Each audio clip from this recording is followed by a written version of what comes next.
고린도후서 묵상 일기 25번째. 습관은 가장 귀한 영적인 훈련입니다. 고린도후서 3장 7절로 9절.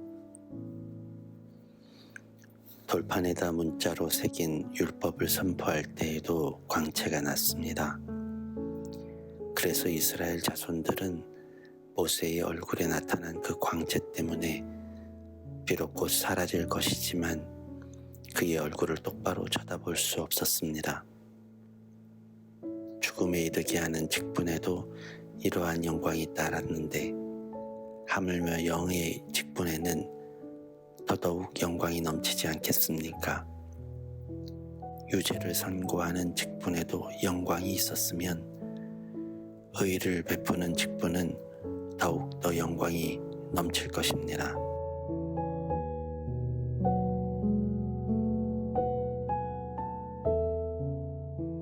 좋은 아침입니다. 한 주를 시작하는 월요일, 여러분의 아침이 환한 광채로 빛나길 기도합니다. 옛 언약과 새 언약을 문자와 영으로 구분했던 바울은 돌판에 새겨진 율법이 제정되던 그때를 떠올립니다. 아시다시피 이스라엘을 이집트로부터 해방시켰던 모세가 시내산에서 하나님으로부터 율법을 받아들고 내려왔죠. 그 장면을 출애굽기 34장은 이렇게 묘사합니다. 모세가 두 증거판을 손에 들고 시내산에서 내려왔다. 그가 산에서 내려올 때에 그의 얼굴에서는 빛이 났다. 주님과 함께 말씀을 나누었으므로 얼굴에서 그렇게 빛이 났으나 모세 자신은 전혀 알지 못하였다. 바울은 오늘 본문에서 그 장면을 떠올리고 있는 것입니다. 그러면서 돌판에 새긴 언약으로도 빛난 광채가 함께 있는데 가슴에 새긴 언약은 어떻겠는가 하고 묻고 있는 거죠. 이런 비교를 통해 새 언약의 중요성을 극대화하는 방법을 취하는 것으로 보입니다. 그런데 이런 비교법에 오해를 하는 이들이 있습니다. 마치 율법은 중요하지 않고 새 언약이 그 율법을 대체하는 것처럼 묘사하는 것으로 오해하죠. 바울은 율법에 대한 정의를 로마서에서도 한 적이 있습니다. 로마서 7장인데요. 그는 율법이 죄를 알게 한다고 했습니다.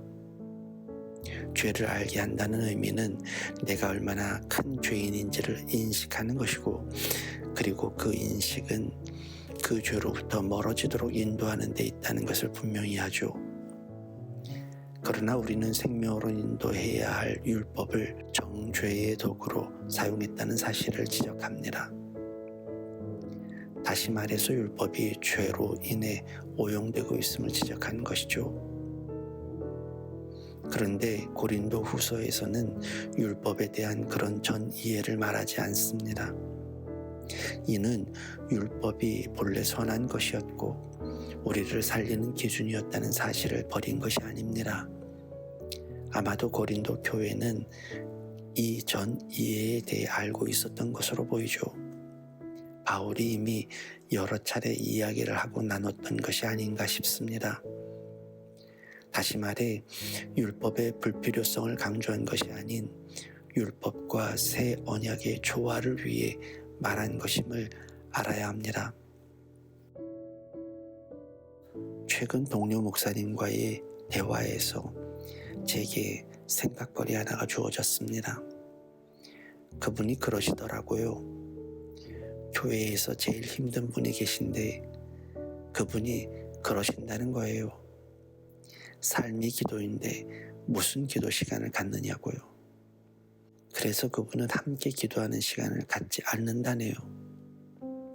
모든 장소가 교회인데 꼭 주일에 나와 예배 드리는 것만이 예배냐면서 주일도 자주 빠지신다네요.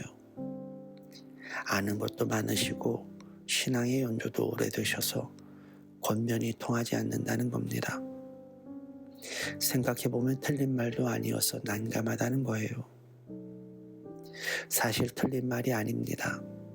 삶이 기도고 호흡이 기도죠. 무소부재하신 하나님이시기에 어느 곳이든 예배당이 되는 것도 사실입니다. 그런데 중요한 것이 빠졌습니다. 우리의 모든 삶은 정해진 규칙과 반복에 의해서 성장하고 깊어진다는 것을 놓치고 있습니다. 규칙적인 삶을 통해 건강을 이루듯 규칙적인 생각과 마음, 교제나 나눔을 통해 우리의 영의 깊이가 더해지고 하나님과 동행이 가능하다는 것을 잊은 거죠. 습관은 가장 귀한 영적인 훈련입니다. 하나님의 질서처럼 우리의 습관도 질서가 필요합니다. 불규칙한 식습관과 들쭉날쭉한 수면, 그리고 운동까지 질서가 없는 것에는 일관성 있고 깊이 있는 영성이 주어지지 않습니다. 건강하고 질서 있는 습관을 통해서 우리의 삶이 만들어지기 때문이죠.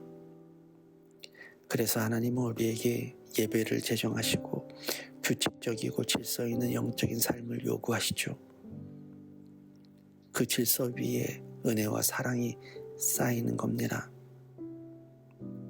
모든 것을 먹을 수 있지만 그래도 건강한 것만을 먹는 것, 그것이 진정한 자유입니다.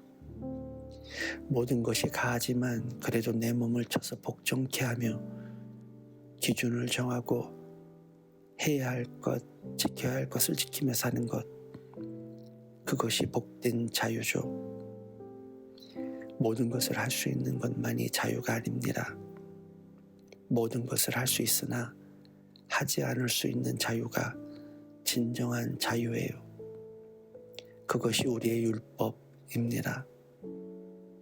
건강을 위해 나를 구속하듯 그리스도의 삶을 위해 영적 규범과 규칙의 습관을 갖는 자유가 우리가 추구할 신앙입니다.